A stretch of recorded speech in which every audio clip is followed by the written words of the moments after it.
नमस्कार, मी रवि कुमार. जवाब तो आपको देना होगा बोल सरकार या सत्रात 85 आवाजच्या खास स्पेशल रिपोर्ट मध्ये आपलं स्वागत. कशा आहात आपण? मजेत ना? मजेत राहा, हिट राहा, फिट राहा आणि हो, आरोग्याची काळजी घ्या. चला तर मग विषयाकडे वळूया. आज बहुचर्चित असलेला, बहुप्रतीक्षित असलेला शिवसेनेच्या नावाचिन्हाच्या निकालाचा दिवस उजाडलेला आहे. 30 जुलै. आज माननीय सुप्रीम कोर्टामध्ये शिवसेनेच्या नावाचिन्हाची याचिका सकाळी 11 पर्यंत सुनावणीला यायची शक्यता होती. आता जवळपास 1 ते 1:30 वाजलेला आहे. हा व्हिडिओ येईपर्यंत, तुम्हा सर्वांपर्यंत येईपर्यंत 2 ते 2:30 वाजलेले असतील. अजूनपर्यंत ही याचिका माननीय सुप्रीम कोर्टाच्या पटलावर आलेली नाही. संध्याकाळी 5:30 पर्यंत ही याचिका सुनावणीला येण्याची शक्यता आहे. मला वाटतं ही याचिका सुनावणीला येईल. काय घडणार आहे तुम्हा सर्वांसमोर ठेवेलच. पण लक्षात घ्या, शिवसेनेच्या नावाच्या आणि चिन्हाच्या याचिकेला आज जवळपास 48 दिवसांनंतरची तारीख मिळालेली होती आणि आज 30 जुलै रोजी केस माननीय सुप्रीम कोर्टाच्या खंडपीठासमोर म्हणजे जस्टिस CJI सूर्यकांत यांच्या समोर आणि त्यानंतर जॉयमाला बागची यांच्या समोर ही केस सुनावणीसाठी आहे. तुम्हाला थोडासा रिकॅप करून देतो. म्हणजे एप्रिल महिन्यामध्ये, मे महिन्यामध्ये त्यानंतर थेट जुलै महिन्याची तारीख पडली होती. ज्यावेळेस मे महिन्यात जुलै महिन्याची तारीख पडली त्यावेळेस तुम्हाला आठवायला हवं, एक अशी घडामोड घडवण्यात आली किंवा दाखवण्यात आली ज्यावेळेस संजय राऊत किंबहुना शिवसेनेचे पक्षप्रमुख श्री उद्धव बाळासाहेब ठाकरे यांच्याकडनं, संजय राऊत यांच्याकडनं जी काही स्टेटमेंट होत होती की माननीय सुप्रीम कोर्ट आम्हाला न्याय देईल, 50-60 वर्षांनंतर देईल, किंवा संजय राऊत यांच्याकडनं काही विधानं व्हायची की ही न्याय व्यवस्था आता काही ते अण्णाभाऊ साठेंच्या वाक्याला त्यांनी थोड्या वेगळ्या अर्थाने मॉडिफाय करून बरीच वाक्य काढली होती. या सर्वांमुळे जस्टिस सूर्यकांत हे थोडे विचलित झाले होते, थोडे रागात आले होते आणि त्यानंतर त्यांनी थोडं सुनावण्याचं काम केलं शिवसेनेच्या वकिलांना आणि थेट जुलैची तारीख दिली. त्या अगोदर एप्रिल महिन्याची ज्यावेळेस तारीख होती त्यावेळेस हेच जस्टिस सूर्यकांत कपिल सिब्बल यांना, शिवसेनेच्या वकिलांना म्हणाले होते, तुम्हाला कपिलजी ही केस फार महत्वाची आहे, ही केस एवढे दिवस का पडतेय, ही फार महत्वाची केस आहे, या केसवर ताबडतोब सुनावणी झाली पाहिजे. आणि त्यानंतर त्यांनी विचारलं, तुम्हाला किती वेळ लागेल या याचिकेवर सुनावणीसाठी, म्हणजे तुम्हाला तुमचे सबमिशन्स ठेवण्यासाठी, तुम्हाला तुमचं म्हणणं मांडण्यासाठी तुम्हाला किती वेळाची आवश्यकता आहे. कपिल सिब्बल म्हणाले, मला 2 तास लागतील. ते म्हणाले, एवढा वेळ मी कसा देऊ तुम्हाला. कपिल सिब्बल म्हणाले, माय लॉर्ड, तुम्हाला जेवढा वेळ शक्य आहे तेवढा वेळ द्या, मी तेवढ्या वेळात ठेवेन. तुम्ही म्हणाल 2 तास, मी 2 तासात देईल. तुम्ही म्हणाल 1.5 तास, मी 1.5 तासात करेल. तुम्ही म्हणाल 1 तास, मी 1 तासात करेल. तुम्ही म्हणाल 15 मिनिटं, मी 15 मिनिटात करेल. पण तुम्ही आमचं म्हणणं ऐकून घ्यावं, याला एक डेट द्यावी आणि ही सुनावणी सलग घ्यावी, जेणेकरून आम्हाला आमचे सबमिशन्स वगैरे जे आहेत ते सर्व तुम्हा सर्वांसमोर स्पष्ट करता येईल. तुम्हाला जर या गोष्टीचा थोडा विसर पडला असेल, तुम्हाला कशा प्रकारे एक तळमळ दाखवण्यात येते बघा, ही एक ट्रेंड झालेला आहे. सूर्यकांत यांचा म्हणा किंवा सुप्रीम कोर्टाचा म्हणा, अशा प्रकारचं एक वातावरण दाखवायचं जेणेकरून सुप्रीम कोर्टाला खूप तळमळ आहे शिवसेनेच्या बाबतीत जे काही घडलंय त्याविषयी ऐकून घेण्याची, त्याच्यावर न्यायनिवाडा करण्याची खूप तळमळ आहे आणि आम्हाला तो करायचा आहे. हे कसं काय एवढं पेंडिंग पडलं आणि लगेच पुढची तारीख टाकायची, त्याच्यानंतर तारीख पे तारीखचा सिलसिला चालू ठेवायचा. एकदा हा व्हिडिओ तुम्ही पहा, याच्यात तुम्हाला स्पष्ट. Disqualification only based on legislative majority and the election commission decided based on legislative majority. So that is directly contrary to your lordship's order, that constitution bench order. So therefore that order has to go and their lordships will have to decide whether there is a split in terms of the 10th schedule which is not recognized. There is indeed no merger and therefore they are not entitled to be members of the Legislative Assembly at all. Fortunately or unfortunately, that matter has never been decided. So they are continuing in government, which is why we've been saying, please hear the matter and decide this matter, Manoj. This is this very split matter, Manoj. Because but if this is decided, Manoj, in our favor or against us, whatever it is, then the consequential order will follow. But the symbol can't be decided first and the split will be decided later. That's the question, Manoj. This matter of pending since 24. That's right, Manoj. That's why we were saying, Manoj, that please hear us on a given date, Manoj, and decide the matter.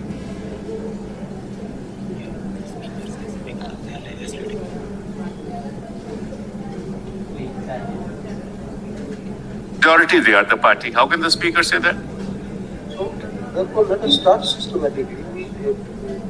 Somebody someday this will have to be heard. Correct, brother. So therefore, we have no problems with that. You are ready, and in total hour we are for all the matters. You tell us this matter, how much time you will take, and you can finish it. Well, I would say that I will take 2 hours in this matter. 2 hours, how can 2 hours be there? All right, you give me whatever time, I'll take that time. You can wind up very well in 1 hour.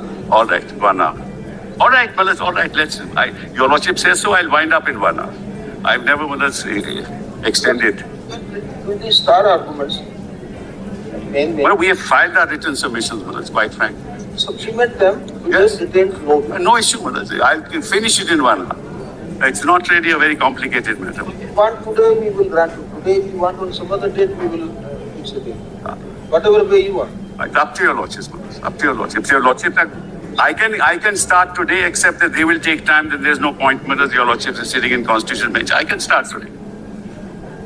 So therefore, both of you decide. हा video April महिन्यातला आहे, तुमच्या माहितीसाठी सांगतो.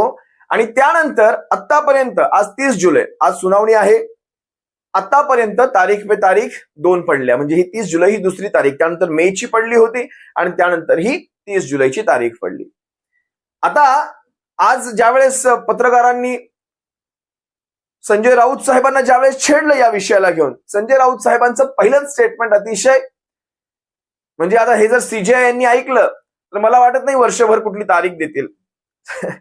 हा विनोदाचा भाग जरी असला तरी संजय राऊत साहेबांचं ते पहिलं स्टेटमेंट काय आहे हे तुम्हाला ऐकायला हवं. पहिला शब्द त्यांनी काय वापरला, देशाच्या न्यायव्यवस्थेला अनुसरून त्यांनी पहिला शब्द काय वापरला हा जरा ऐका. मला वाटत नाही वर्षभर तारीख देतील.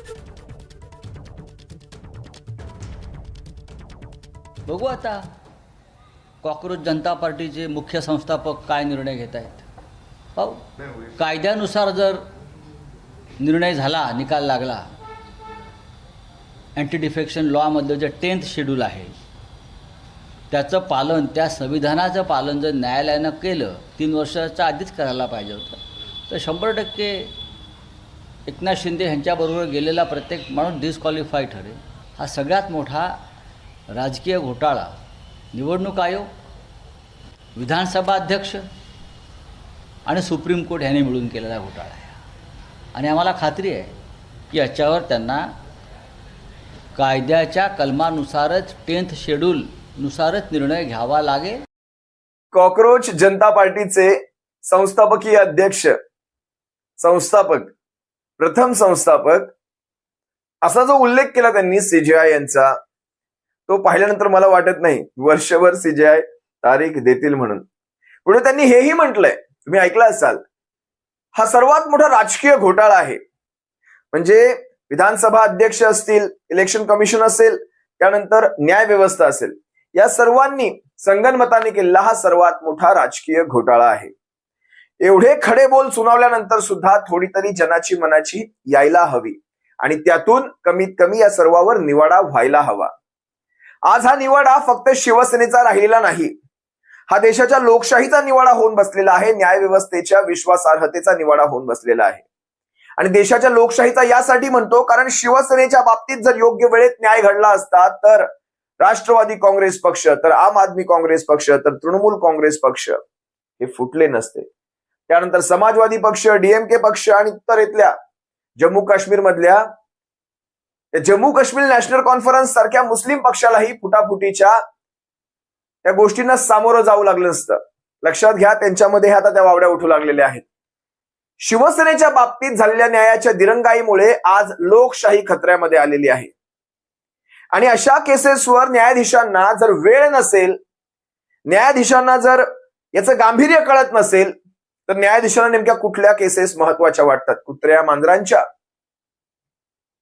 नेमक्या कुठल्या केसेस या केसपेक्षा जास्त महत्वाच्या आहेत. आपण ज्या वेळेस बलात्कारांसारख्या घटनांमध्ये फास्ट ट्रॅक कोर्टांची स्थापना करतो, कारण सेन्सिटिव्ह विषय आहे तो. निर्गुण हत्यांच्या केसेससाठी फास्ट ट्रॅक कोर्टांची स्थापना करतो, कारण सेन्सिटिव्ह विषय आहेत. झालाच पाहिजे, नक्कीच झाला पाहिजे. मग इथे हा बलात्कार हा लोकशाहीवर झालेला आहे, सामूहिक बलात्कार झालेला आहे. मगाशीच तुम्हाला सांगितलं कोणी कोणी केला. मग हा बलात्कार हा वेगळा कसा ठरतो? लोकशाहीची झालेली सामूहिक निर्गुण हत्या ही वेगळी कशी ठरते? ज्याच्यावर आपलं संपूर्णपणे देशाचं संविधान अवलंबून आहे, ती देशाची लोकशाही. ज्या संविधानाच्या शपथा घेऊन आपण या लोकशाहीचं संरक्षण करण्याची शपथ घेतलेली आहे, ते तुमच्या नजरेमध्ये क्षीण, काय म्हणतात, क्षुल्लक कसं ठरू शकतं? मी तुम्हाला आणखी एक प्रसंग दाखवतो. आणखी एक प्रसंग. खर तर मला आता कुठलाही व्हिडिओ दाखवायची इच्छा होत नाही, नाहीतर मी हाही तुम्हाला एक व्हिडिओ दाखवला असता. पण काय होतं, जास्त बोललं की कंटेम्प्ट ऑफ कोर्ट, कंटेम्प्ट, कोर्टाचा अवमान. आम्ही करतो तो कोर्टाचा अवमान, आणि आमच्या बाबतीत जे घडतं तो काय आहे, आमचा सन्मान. शिवसेनेचं नाव चिन्ह काढून घेतलं. मला वाटतं फेब्रुवारी 2023 मध्ये हे घडलं. शिवसेनेची याचिका मान्य सुप्रीम कोर्टामध्ये गेली, लागलीच गेली, म्हणजे अगदी काही दिवसांच्या आतमध्ये गेली. शिवसेनेच्या याचिकेवर आजतागायत सुनावणी होतेच आहे. 23, 24, 25, 26 जवळपास 3 वर्ष पूर्ण झाले फेब्रुवारीमध्ये, आणि 4थं वर्ष चालू आहे. माननीय सुप्रीम कोर्टामध्ये जर आपल्याला अशा प्रकारे वेळ मिळत नसेल तर आपण मग न्याय कुठे मागायचा? युनायटेड नेशन मध्ये जाऊन? आज सुप्रीम कोर्ट म्हणतं तुमचे नेते असे बोलतात, तुमचे नेते तसे बोलतात. आज सुप्रीम कोर्टाच्याच एका म्हणजे सीजेआयचंच नाव घेतो थेटपणे, कॉक्रोच जनता पार्टी हिनावल्यानंतर तुम्हाला देशामध्ये एक मुवमेंट तयार झालेली दिसली. हा रोष आहे जनतेचा. त्याच कॉक्रोच जनता पार्टीने एका केंद्रीय मंत्र्याचा राजीनामा घेतलेला आहे. तीच कॉक्रोच जनता पार्टी भविष्यात या सगळ्या मंत्रिमंडळावर वचक ठेवणार आहे, चांगल्या कारभारासाठी, सुशासनासाठी. आज विचार करा. खर तर मला शिवसेनेच्या पक्षप्रमुखांना पुन्हा आवाहन करायचंय, आपण जंतर मंतरला बसू. महाराष्ट्रातल्या शिवसैनिकांना आव्हान करा. महाराष्ट्राचा शिवसैनिक जंतर मंतरवर येऊन बसेल तिथे येऊन बसेल. कशी शिवसेनेची कोर्टातली केस लागत नाही, कशी तारीख लागत नाही, ते आपणही पाहूयात ना.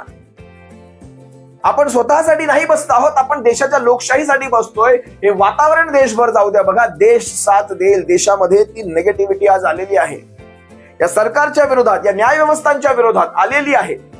एक काळ होता न्याय व्यवस्थेवर लोकांचा विश्वास होता, पण आज तो विश्वास उडालेला आहे. आजची ही केस ही शिवसेनेची केस राहिलेली नाही, ही केस झालेली आहे देशाच्या लोकशाहीची. ही केस झालेली आहे न्याय व्यवस्थेच्या विश्वासार्हतेची.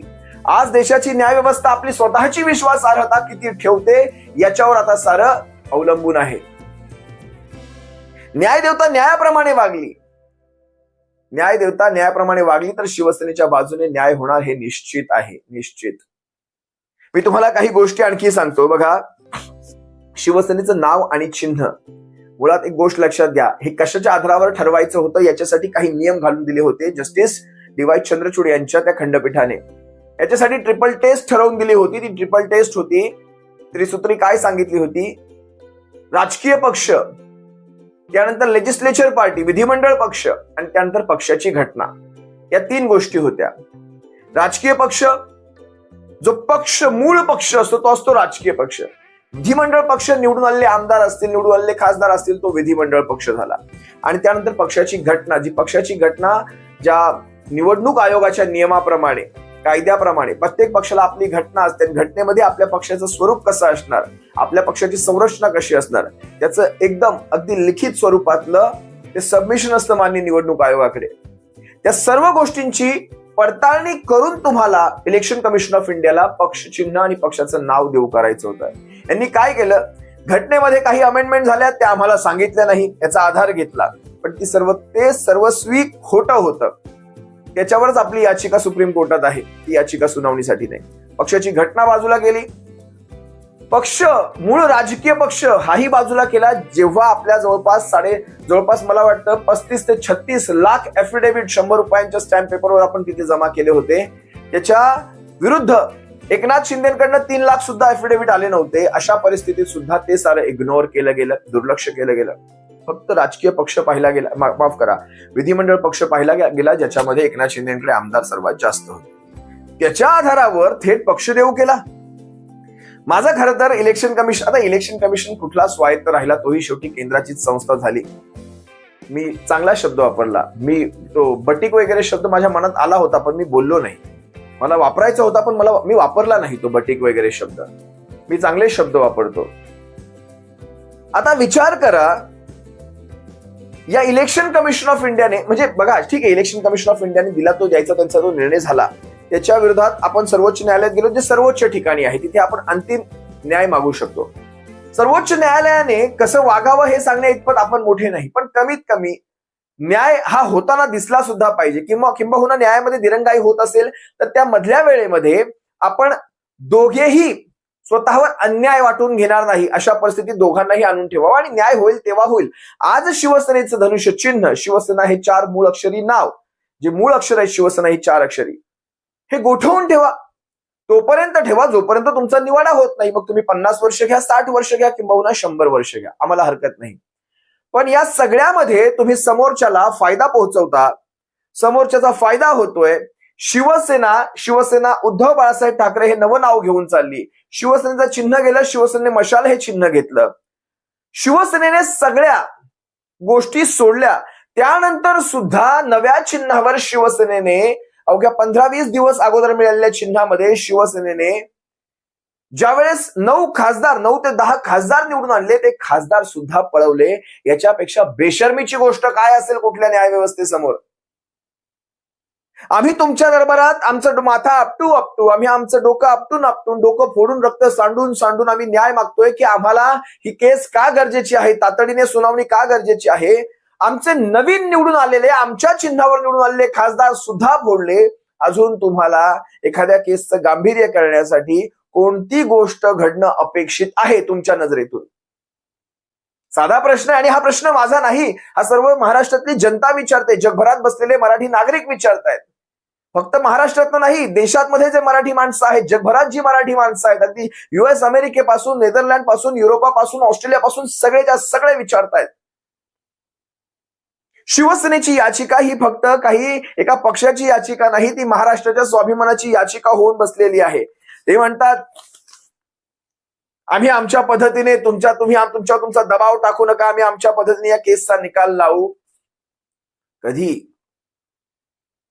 कधी लावणार? म्हणजे पेशंट मेल्यानंतर त्याला व्हेंटिलेटर लावून, त्याला इंजेक्शन देऊन, त्याला सलाईन भरून, महागडी औषधं खायला घालून उपयोग नाही. पेशंट मेलाय, आता त्या बॉडीचं काय करायचं हे बघा. वेळेत उपचार होणं गरजेचं आहे. तुम्ही नंतर केलात, नंतर करून काही उपयोग नाही. तुमच्या ह्या 3-4 वर्षाच्या काळामध्ये अगदी पद्धतशीर दिलेल्या, ठरवून जाणीवपूर्वक दिलेल्या वेळेमध्ये, हा देशाच्या जनतेचा आरोप आहे, पद्धतशीर वेळ ठेवून दिलेल्या या वेळेमध्ये एकनाथ शिंदे आणि त्यांचा संपूर्ण गट हा एस्टॅब्लिश होत गेला, हा स्थिर स्थावर होत गेला. स्थिर स्थावर. हळूहळू त्याने माणसं फोडली. एक एक करून स्थानिक बडे नेते फोडले. सोबतीला मतीला केंद्रांचं सरकार, त्यांच्या संस्था, प्रशासन, धाक, सगळ्या गोष्टी. या 3-4 वर्षांच्या काळात आपण जे शिवसेनेचं नुकसान केलं आपल्या या दिरंगाईच्यामुळे, ते नुकसान माननीय न्यायव्यवस्था कशी भरून देणार, याची तजवीज कशी करणार, याचं सुद्धा उत्तर जर महाराष्ट्राच्या जनतेने तुम्हाला विचारलं तर आपण काय उत्तर देणार यावर? आज महाराष्ट्र प्रश्न विचारतोय. माननीय न्यायव्यवस्थेने आता बघा, या कॉक्रोचच्या आंदोलनामध्ये खर तर सगळ्यात जास्त बदनाम धर्मेंद्र प्रधानाच्या सोबत न्यायव्यवस्था सुद्धा झाली आणि चीफ जस्टिस ऑफ इंडियाच्या त्या कॉक्रोच शब्दामुळे देशभरामध्ये एक अशी घटना घडली. याच्यातून सुद्धा आपण बोध घेऊन न घेता आपण असले व्हिडिओ, म्हणजे त्या कॉक्रोचेसला मारतानाचे व्हिडिओ बघण्यासाठी माझ्याकडे वेळ नाही, मला काही महत्वाची कामं असतील, मला वेळ नाही ते सर्व पाहायला, तुम्ही काय ते म्हणणं सांगा. ही अशा प्रकारची असंवेदनशील विधानं खरंच न्यायव्यवस्थेकडे पाहण्याचा दृष्टिकोन बदलते. यातूनही न्यायव्यवस्थेला कुठून तरी थोडीशी सुदबुद्धी सुचली आणि त्यातून त्यांनी जर शिवसेनेच्या बाबतीत न्यायाप्रमाणे न्याय, मी म्हणणार नाही शिवसेनेच्या बाजूने, मी म्हणणार नाही भावनिकतेच्या बाजूने, मी म्हणणार नाही की फक्त शिवसेनेलाच न्याय करा, जे काही आहे त्यांचं म्हणणं ऐकू नका. तुम्ही ऐका, कायद्याच्या कसोटीत बसतो असा न्याय करा. कायदा काय सांगतो? शिवसेना कायद्याचं पालन करते. शिवसेनेने 16 गद्दारांची अपात्रता मागितलेली आहे सुरुवातीच्या. ज्यांची अपात्रता झाली नाही त्या उलट ते पुन्हा निवडून आले. कसे आले, काय आले हे तुम्हाला चांगलंच माहिती आहे. पण त्यावेळेस जर त्यांना योग्य शासन झालं असतं तर पुन्हा जनतेमध्ये जायच्या लायकीचे राहिले नसते. या गोष्टी फार महत्वाच्या आहेत. शिवसेनेच्या केसच्या बाबतीत नेमकं काय घडणार आहे तुम्हा सर्वांसमोर पुढच्या काही तासांमध्ये मी पुन्हा येईल आणि हा व्हिडिओ न्यायव्यवस्थेमध्ये आज काय घडलं ते सांगायचा प्रयत्न करेल. तत्पूर्वी अजूनही जवळपास